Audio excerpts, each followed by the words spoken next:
Ed. Speaking about the budget, can you give us an update on the sequester? Because yesterday the Customs and Border Protection Agency said that they're actually postponing furloughs and overtime cuts for Border Patrol agents. I thought in February when Secretary Napolitano came out here with you, she told us it was dire, these Border Patrol agents were going to be furloughed, and that we were going to be less safe because of that.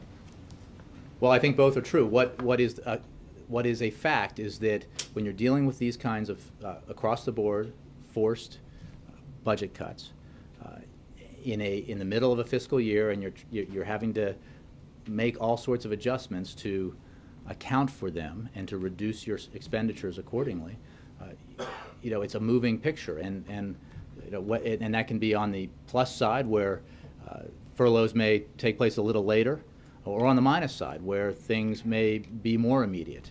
I mean, that's just a fact. That's true at every agency. But look, feel free to convey to your readers and viewers that the sequester doesn't matter. Okay. And then explain no, you said it wasn't dire. The Secretary came in here and said that we were going to be less safe, that people were going to be crossing the border because there were less Border Patrol agents. And then they announced yesterday, actually, we're not doing that. So I'm not saying it's not important. I'm saying, did she mislead the public? Absolutely not. And I'm saying that this is, I mean, you're editorializing enormously in that. But how so? February, I'll give you February 25th.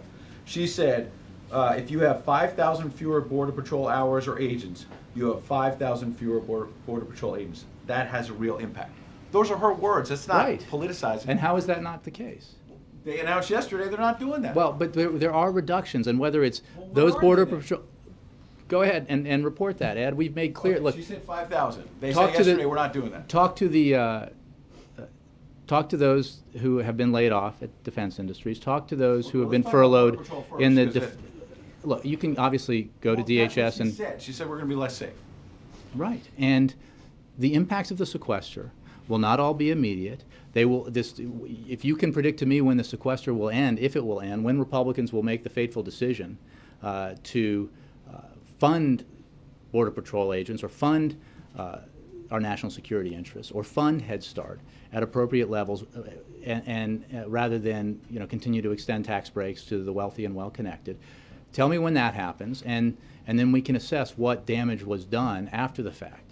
There is no question that when you have these kinds of across-the-board budget cuts, as many Republicans warned, and as many Republicans when they go home to their districts as we speak are complaining about, when they affect their districts, the impacts are real and they affect real people. And I know that there hasn't been a lot of coverage of the impacts on real people, on the families who had to be engaged in lotteries to see whether their child on a Friday was still going to be in Head Start on Monday.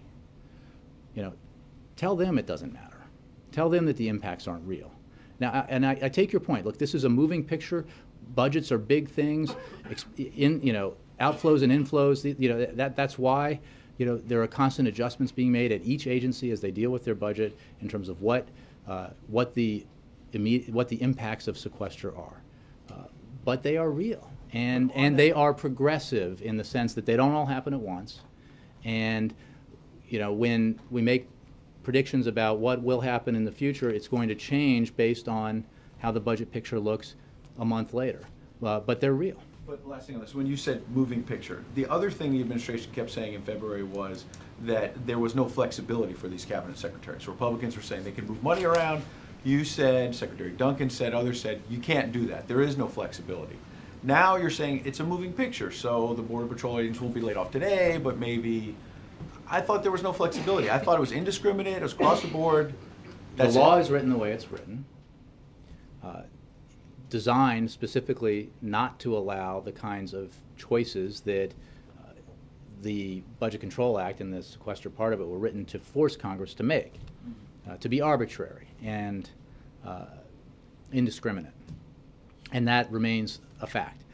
What is also true is as time progresses and savings are made by eliminating a contract, for example, or ending new purchases of equipment for a period of time, or other things that can be done, changes about the prognosis for furloughs can be made. But that is not uniform any more than it was uniform a month ago. It's not uniform now, and this will fluctuate as time goes on, and it'll fluctuate next month.